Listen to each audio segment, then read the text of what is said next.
खबर इस वक्त दिल्ली विधानसभा को लेकर है, जिसकी सुरक्षा में एक बड़ी लापरवाही, एक चूक देखने को मिली। जब विधानसभा के अंदर एक अज्ञात कार घुस जाती है, विधानसभा का गेट तोड़कर ये अज्ञात कार एंट्री लेती है, विधानसभा स्पीकर की कार पर फेंकी है स्याही। जो अंदर ड्राइवर बैठा हुआ था, पहले तो बैरियर तोड़ा गया, ये कार अंदर घुसी और न सिर्फ अंदर घुसी बल्कि वीआईपी गेट से इस गाड़ी ने एंट्री ली और फिर उसके बाद स्पीकर की कार पर स्याही फेंकी गई इस गाड़ी के अंदर से। ये बड़ी चूक देखने को मिली है दिल्ली विधानसभा की सुरक्षा को लेकर। अज्ञात कार सवार वीआईपी गेट नंबर 2 की बैरिकेडिंग तोड़कर अंदर पहुंचा। यह भी बताया जा रहा है कि जहां पर कार चालक ने विधानसभा के स्पीकर विजेंद्र गुप्ता की कार पर स्याही फेंकी और उसके बाद कार समेत वहां से फरार हो गया। दिल्ली पुलिस इस वक्त कार की तलाश में जुटी हुई है।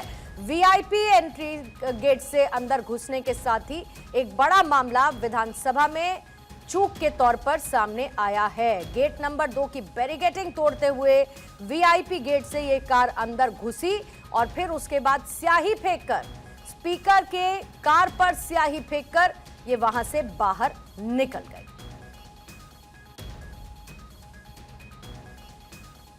और ऐसे में अलग अलग लेयर्स में जहां विधानसभा की सुरक्षा होती है, यह अज्ञात कार, इसमें कार चालक कौन था, अब इसकी तलाश पुलिस कर रही है। गौरव मेरे सहयोगी और ज्यादा जानकारी के साथ इस वक्त जुड़ चुके हैं। गौरव, अपने आप में ये बड़ी सुरक्षा चूक, क्योंकि वीआईपी गेट से अंदर घुसना, स्पीकर की कार पर स्याही फेंकना और फिर वहां से निकल जाना, यह अपने आप में कितनी बड़ी चूक दिल्ली विधानसभा में देखी जाए? और बिल्कुल देखिए, अपने आप में एक बड़ी चूक है। और सबसे बड़ी बात यह है कि विधानसभा का सत्र नहीं चल रहा था। अगर विधानसभा का सत्र चलता पूर्णिमा, तो जो गेट नंबर 2 है वहां से तमाम जो वीवीआईपी गाड़ियों की एंट्री है वो गेट नंबर 2 से होती है। और गेट नंबर 2 से ही तमाम, अक्सर हम देखते हैं कि जो विधायक हैं या कि पूर्व विधायक को भी अगर आना होता है तो गेट नंबर 2 का प्रयोग करते हैं, वो मेन गेट से भी आते हैं। तो सबसे बड़ी बात यह है कि जो गेट नंबर 2 पे सिक्योरिटी गार्ड तैनात थे, क्या वो अलर्ट नहीं थे? जो गाड़ी जब आई उसको रोका गया या फिर उसको रोकने की कोशिश नहीं की गई? क्योंकि जो सीसीटीवी फुटेज दिल्ली पुलिस ने निकाले हैं, अब सीसीटीवी फुटेज के आधार पर यह खंगाला जाएगा कि दरअसल जो गाड़ी थी वो उसकी मूवमेंट किस तरीके की थी। आमतौर पर जब इस तरीके की घटनाएं होती हैं तो इसके पीछे हमने अक्सर देखा है, खास करके जब इस तरीके के प्लानिंग करने होते हैं तो कोई ना कोई गाड़ी पहले मूवमेंट करती है, उसके बाद इस तरीके की घटनाएं होती हैं, क्योंकि वो तमाम चीजों को देखते हैं कि किस तरीके की सिक्योरिटी है, कैसे उनको अंदर जाना है और यह भी जानकारी उनके तक जुटाई जाती है कि अंदर कौन मौजूद है।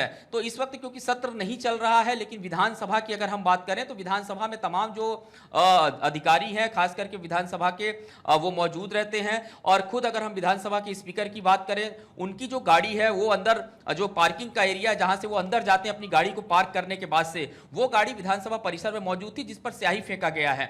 तो यानी कि टारगेट पे विधानसभा स्पीकर थे या फिर उनके ऊपर हमला करने की साजिश थी, सबसे बड़ा सवाल यह है। दूसरा सवाल यह है कि जो गाड़ी मूवमेंट कर रही थी, सिक्योरिटी गार्ड क्या उस गाड़ी को अपनी तरफ से नजरअंदाज कर दिए और गाड़ी की गति इतनी तेज हुई कि वो नजदीक पहुंचने के बाद से सीधे तौर पे वो गाड़ी विधानसभा के गेट पे टक्कर मारती है। यानी कि जो बूम बैरियर लगा रहता है उस बैरियर को तोड़ करके वो गाड़ी सीधे अंदर घुस जाती है और अंदर घुसने के बाद से स्याही फेंका जाता है। इतना समय उनके पास मिल जाता है और मौके पे जो गेट नंबर 1 की बात करें या फिर 2 की बात करें, और जो दिल्ली पुलिस के जवान तैनात होते हैं, फिर वो भागते हुए वहां पर पहुंचते हैं। जो गेट नंबर 2 है, ये जो गेट नंबर 2 है गौरव, क्योंकि यहां से वीआईपी मूवमेंट होता है, यहां की जिम्मेदारी तो शायद, अगर मैं गलत हूं तो मुझे प्लीज करेक्ट करिएगा, यहां पर जिम्मेदारी सीआरपीएफ जवानों की होती है, उनकी तैनाती रहती है। और दूसरी बड़ी बात, दो बातें सामने आ रही हैं। एक बात यह भी है कि जो भी अज्ञात ड्राइवर था वो अंदर गया, फूलों का गुलदस्ता रखा, वहां से बाहर निकल गया। दूसरी बात यह भी है कि स्पीकर की गाड़ी पर स्याही फेंकी। तो कौन कौन सी बातें अभी आधिकारिक तौर पर हम समझे पूरा घटनाक्रम विधानसभा के अंदर हुआ है? देखिए, अगर पूरे घटनाक्रम की पूर्णिमा बात करें तो जो प्रथम दृष्टया पूरा मामला निकल के सामने आ रहा है वो ये है कि एक गाड़ी जो है वो सीधे तौर पर बैरियर तोड़ के विधानसभा के अंदर पहुंचती है और उसके बाद से जब पुलिस इस पूरे मामले में इन्वेस्टिगेट करना शुरू कर रही है तो जानकारी ये निकल के आ रही है कि जो मेन गेट है, अब क्योंकि हम स्पॉट पे पहुंच चुके हैं तो आपको तस्वीरें दिखाते हैं कि किस तरीके की इस वक्त हलचल विधानसभा के बाहर है। जो रोड है उसको फिलहाल जो है वो बंद कर दिया गया है एक हिस्से पे, हालांकि रुक रुक के जो ट्रैफिक है वो जरूर चल रहा है। और यहाँ पर आप देखिए दिल्ली पुलिस की जो टीम है वो भी पहुंच चुकी है, एफएसएल की जो टीम है पूर्णिमा वो अंदर मौजूद है और ये वो गेट है जिस गेट की हम बात कर रहे हैं और जो बैरियर है उस बैरियर को तोड़ते हुए जो गाड़ी है वो सीधे तौर पे अंदर चली जाती है। और आप देखिए कि जो ये सामने आपको बैरियर नजर आ रहा है, इसी बैरियर का हम जिक्र कर रहे हैं गेट नंबर 2 का। और अक्सर हम लोग देखते हैं विधानसभा सत्र के दौरान जब सत्र चलता है तो यहाँ से खुद सीएम का जो कॉर्केट है, सीएम का जो काफिला है वो भी यहीं से अंदर प्रवेश करता हुआ नजर आता है कई बार। तो हम ये कह सकते हैं कि जो सुरक्षा व्यवस्था है, चूंकि गेट नंबर 2 की बात करें या फिर हम मुख्य गेट की ही बात करें, दिल्ली पुलिस इस पूरे सुरक्षा व्यवस्था को देखती है। विधानसभा चल रही हो तब या फिर विधानसभा सत्र के बाद भी ये व्यवस्था दिल्ली पुलिस के पास रहती है और दिल्ली पुलिस इस पूरे हिस्से की सुरक्षा व्यवस्था को देखती है। लिहाजा इस बैरियर की तस्वीरें आपको मैं दिखा रहा हूं और सीधे तौर पे इस बैरियर को, ये बूम बैरियर हालांकि आप देखिए बहुत ताकतवर नहीं होता है, लेकिन अब यहां से ये भी एक बड़ा सवाल है कि क्या जो विधानसभा की सुरक्षा है उसमें एक बड़ी चूक हुई है, क्योंकि आपको येलो कलर के सामने मार्किंग की गई है। जो एफएसएल की टीम यहाँ पर आई हुई है मौके पर दिखाई दे रही है, यही वो हिस्सा है जिसको तोड़ते हुए गाड़ी जो है सीधे अंदर गई है। और अभी भी देखिए आपको जो एफएसएल की टीम के लोग हैं, दिल्ली पुलिस के जवान हैं, वो आपको सामने नजर आ रहे हैं, वो आपको नजर आएगा यहाँ से। और आप देखिए विधानसभा की हम बात करें या फिर पार्लियामेंट के गेट के हिस्सों की बात करें, दोनों की सिक्योरिटी में बड़ा अंतर है। यहाँ की सिक्योरिटी जो है वो आसानी के साथ ये ब्रेक करके सीधे गाड़ी अंदर चली गई, लेकिन वहां पर जो बूम बैरियर के नीचे भी जो मोटे पिलर होते हैं निकलते हैं जिसको सीधे तौर पर गाड़ी लॉक कर देते हैं, वो आगे नहीं बढ़ने देते हैं। तो कहीं ना कहीं वो बैरियर यहाँ पर नहीं था जो ऑटोमेटिक अपने आप ऑन हो जाता है, वो व्यवस्था अभी दिल्ली विधानसभा के इस गेट पर नहीं है। तो क्या आने वाले दिनों में अब सुरक्षा को ध्यान में रखते हुए, नहीं, सुरक्षा को ध्यान में रखना बहुत जरूरी है, क्योंकि इससे पहले हम 2 वाक्य देख चुके हैं। 2001 का संसद हमला का वाक्य हमारे जहन में है, क्योंकि किसी भी तरीके की अनहोनी अनिश्चितता से इनकार नहीं किया जा सकता। दूसरा, हमें याद है कि सदन के अंदर भी किस तरीके की नारेबाजी और तमाम घटनाएं हुई हैं, डिस्पाइट ऑफ कि कितनी मल्टी लेयर सिक्योरिटी होती है। तो ऐसे में ये कंसर्निंग पॉइंट तो है और आगे इसकी पुनरावृत्ति ना हो इस बात का ख्याल रखा जाना और सुरक्षा को सख्त करना बहुत जरूरी है।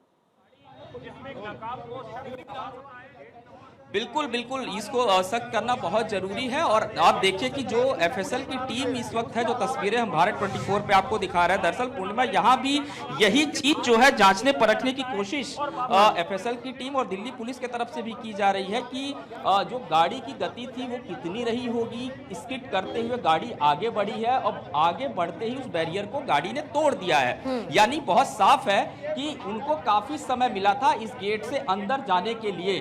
और आप देखिए कि यहाँ पे जो मार्किंग है उस कार को जहां से वो स्किड करते हुए गई है, वो मार्किंग यहाँ पर फिलहाल जो है एफएसएल की टीम की तरफ से की जा रही है। विधानसभा सत्र जब चलता है तो उस सत्र के दौरान हम अक्सर देखते हैं कि इस गेट पर पहले बैरियर लगा होता है, शायद आज वो बैरियर अब लगाया गया है, इस पर बैरियर नहीं लगा हुआ था।